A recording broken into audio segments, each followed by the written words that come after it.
¿Por qué? Hola, ¿qué tal? Buenas tardes. En nuestro curso de Derecho Constitucional 2, vamos a ver el día de hoy el tema de la suspensión de las garantías, así como también el estudio de los artículos 29, 66, 84, 92 y 93 constitucional, a qué nos refiere dicha materia. Empezaré por compartir mi pantalla para mostrar la información acerca de este tema. Comencemos.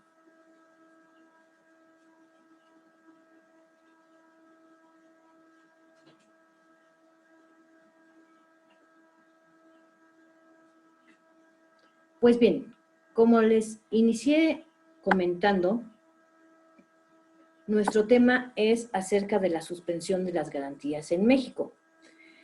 Pero tenemos que iniciar conceptualizando qué entendemos o qué es la suspensión de las garantías en México. Se dice que la suspensión de garantías implica una razón de Estado. Es un régimen de excepción que establece nuestra Constitución, en virtud de la cual, bajo ciertas condiciones, se suspende el régimen de garantías individuales que gozamos con objeto de atender una circunstancia excepcional que exige una serie de actuaciones estatales y sociales.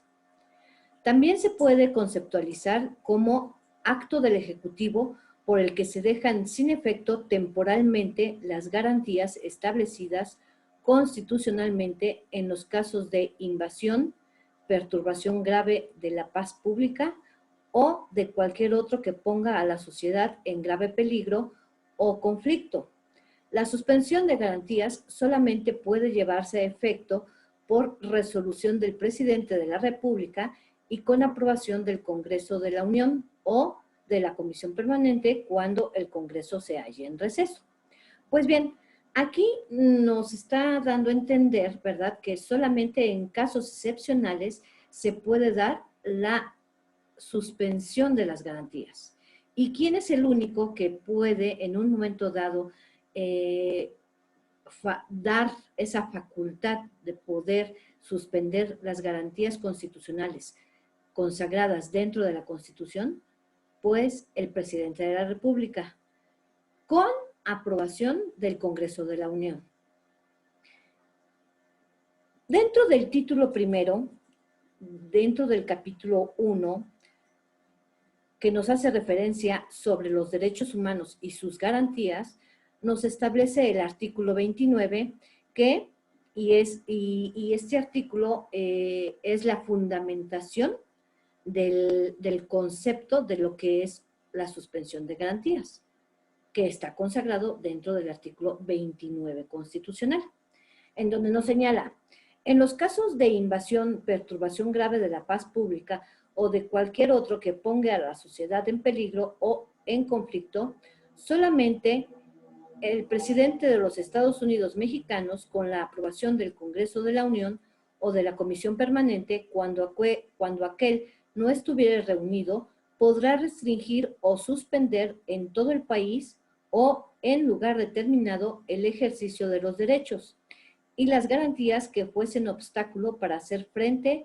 rápida y fácilmente la situación, pero deberá hacerlo por un tiempo limitado, por medio de prevenciones generales y sin que la restricción o suspensión se contraiga a determinada persona.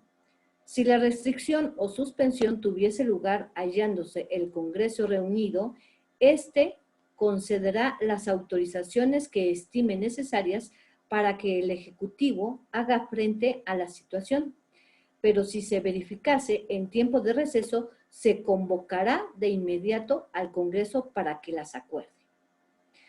Es lo que yo les comenté hace un momento, ¿verdad? Que solamente el Ejecutivo es el que tiene la facultad de poder declarar el estado de suspensión de garantías.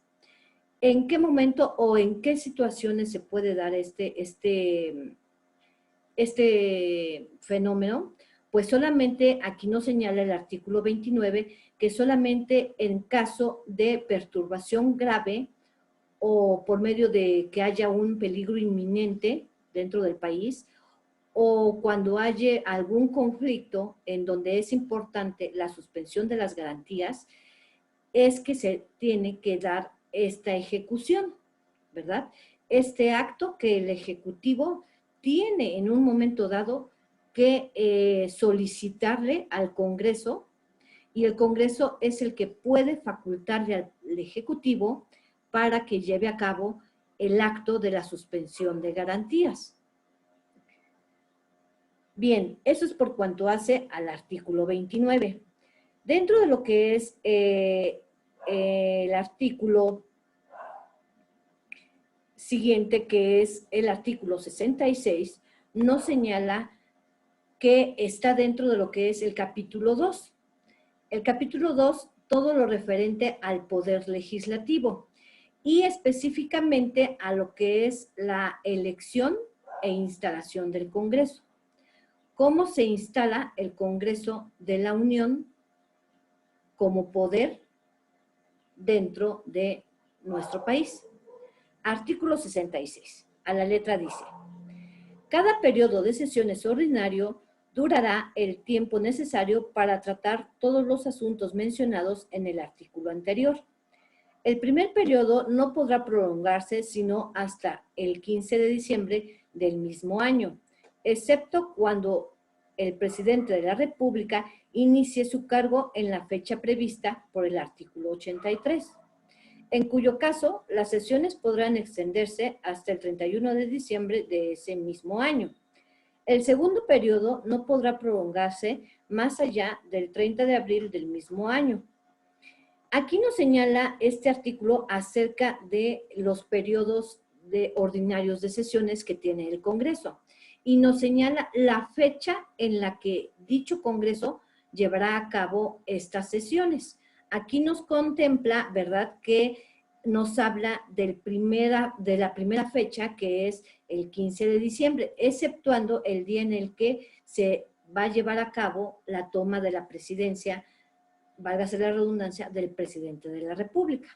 El segundo periodo que nos señala dicho artículo para que el Congreso se instale en sesiones ordinarias es el que consta del 31 de diciembre, ¿verdad?, hasta el 3 de septiembre de ese mismo año, ¿verdad? Son 2 periodos ordinarios de sesiones que nos señala dicho artículo. Dice: si las 2 cámaras no estuvieren de acuerdo para poner término a las sesiones antes de las fechas indicadas, resolverá el presidente de la República. Al final de cuentas, el que decide si no se ponen de acuerdo las cámaras es el presidente de la República, quien en su momento determinará cuáles van a ser esas fechas. Esto solamente cuando el Congreso no se ponga de acuerdo en las fechas señaladas dentro de la Constitución. Pues bien, dentro de lo que es el artículo 84 nos dice: en caso de falta absoluta del presidente de la República, en tanto el Congreso nombra al presidente interino o sustituto, lo que deberá ocurrir en un término no mayor a 60 días, el secretario de Gobernación asumirá provisionalmente la titularidad del Poder Ejecutivo.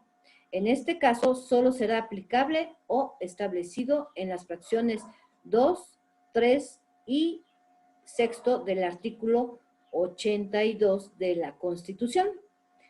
Aquí no hay más duda que el decir que este artículo nos señala en qué momento, ¿verdad?, cuando no se presente o cuando haya una falta absoluta del presidente de la República, el Congreso de la Unión va a nombrar un presidente interino o bien sustituto, ¿verdad? Que recordemos que la presidencia de la República no puede estar, o un país no puede estar sin un presidente. Entonces, por lo tanto, si el Congreso tiene esa facultad de nombrar a un presidente interino dentro de los 60 días, dentro de los 60 días, ¿verdad?, siguientes a que el presidente haya renunciado o por alguna razón no no pueda en un momento dado llevar a cabo sus funciones, el Congreso podrá en un momento dado nombrar a un presidente interino. De eso nos habla el artículo 84. Dentro de la fracción 2 nos dice, quien ocupe provisionalmente la presidencia no podrá remover o designar a los secretarios de Estado sin autorización previa de la Cámara de Senadores. Asimismo, entregará al Congreso de la Unión un informe de labores en un plazo no mayor a 10 días, contados a partir del momento en que se termine su cargo. Siguiente fracción nos señala, cuando la falta absoluta del presidente ocurriese en los 2 primeros años del periodo respectivo, si el Congreso de la Unión se encontrase en sesiones y ocurriendo cuando menos las 2/3 partes del número total de los miembros de cada Cámara, se constituirá inmediatamente en colegio electoral y nombrará en escrutinio secreto y por mayoría absoluta de votos un presidente interino, en los términos que disponga la ley del Congreso. El mismo Congreso expedirá dentro de los 10 días siguientes a dicho nombramiento la convocatoria para la elección del presidente, que deba concluir el periodo respectivo, debiendo mediar entre la fecha de la convocatoria y la que se señale para la realización de la jornada electoral. Un plazo no menor de 7 meses ni mayor de 9. El así electo, iniciará su cargo y rendirá protesta ante el Congreso 7 días después de concluido el proceso electoral. Aquí es cuando falta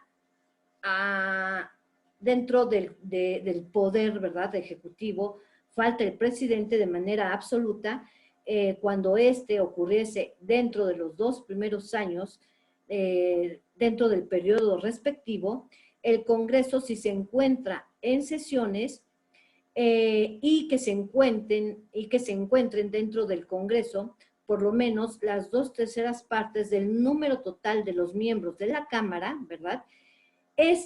Podrá constituirse en un colegio electoral y podrá nombrar en escrutinio secreto y por mayoría absoluta de votos un presidente interino, a fin de que pueda llegar a ocupar el cargo de presidente de la República. Siguiente fracción. Si el Congreso no estuviere en sesiones, la Comisión Permanente lo convocará inmediatamente a sesiones extraordinarias para que se constituya en colegio electoral. Nombre a un presidente interino y expida la convocatoria a elecciones presidenciales en los términos del párrafo anterior. Cuando la falta absoluta del presidente ocurriese en los 4 últimos años del periodo respectivo, si el Congreso de la Unión se encontrase en sesiones, designará al presidente sustituto, que deberá concluir el periodo, siguiendo en lo conducente el mismo procedimiento que en el caso del presidente interino. Si vemos, ¿verdad? Aquí son varios supuestos diferentes que se dan. Primero, recordemos que mencionamos cuando hacía falta el presidente de la República, pero cuando se iniciaba en los 2 primeros años de periodo presidencial. Y en este supuesto cae cuando falta el presidente de la República, pero en los últimos 4 años de su gestión. Ese va a ser el procedimiento por el cual se va a dar a un presidente interino. Seguimos. Si el Congreso no estuviera reunido, la Comisión Permanente lo convocará inmediatamente a sesiones extraordinarias para que se constituya en colegio electoral y nombre un presidente sustituto, siguiendo en lo conducente el mismo procedimiento que en el caso del presidente interino. En caso de haberse revocado el mandato del presidente de la República, asumirá provisionalmente la titularidad del Poder Ejecutivo quien ocupe la presidencia del Congreso dentro de los 30 días siguientes. El Congreso nombrará a quien concluirá el periodo constitucional. En ese periodo, en lo conducente, se aplicará lo dispuesto en los párrafos primero, segundo, quinto y sexto. Pues bien, eso es por cuanto hace a dicho artículo. Dentro de lo que es el capítulo tercero, lo conducente al Poder Ejecutivo, vamos a analizar aquí el artículo 92 y 93, que a la letra dice, artículo 92. Todos los reglamentos, decretos, acuerdos y órdenes del presidente deberán estar firmados por el secretario de Estado a que el asunto corresponda y sin este requisito no serán obedecidos. Asimismo, el artículo 93 nos señala, los secretarios del despacho, luego de que esté abierto el periodo de sesiones ordinarias, darán cuenta al Congreso del estado que guarda sus respectivos ramos. Cualquiera de las cámaras podrá convocar a los secretarios de Estado, a los directores y administradores de las entidades paraestatales, así como a los titulares de los órganos autónomos, para que informen bajo protesta de decir verdad cuando se discuta una ley o se estudie un negocio concerniente a sus respectivos ramos o actividades o para que respondan a interpelaciones o preguntas. Las cámaras, a pedido de una cuarta parte de sus miembros, tratándose de los diputados y de la mitad, y se trata de los senadores, tienen la facultad de integrar comisiones para investigar el funcionamiento de dichos organismos descentralizados y empresas de participación estatal mayoritaria. Los resultados de las investigaciones se harán del conocimiento del Ejecutivo Federal. Asimismo, las cámaras podrán requerir la información o documentación a los titulares de las dependencias y entidades del gobierno federal, mediante pregunta por escrito, la cual deberá ser respondida en un término no mayor a 15 días naturales a partir de su recepción. El ejercicio de estas atribuciones se realizará de conformidad con la ley del Congreso y sus reglamentos, ¿verdad? Todo esto aquí nos señala acerca de cómo se va a trabajar o cómo va a venir trabajando el Congreso a través de reglamentos, decretos o acuerdos, ¿verdad? Y que cómo deben de ser firmados, y aquí nos dice que deben de ser firmados por el secretario de Estado, ¿verdad?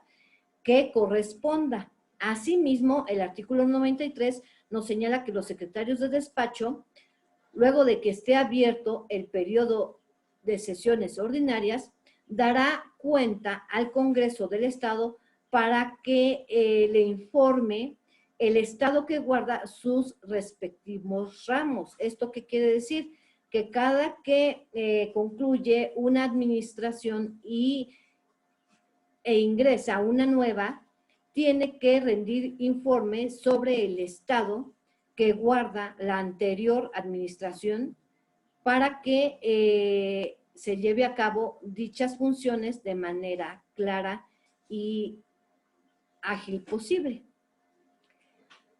Esto es por cuanto hace a dichos artículos que nos menciona dicha semana para estudiar dentro de la Constitución.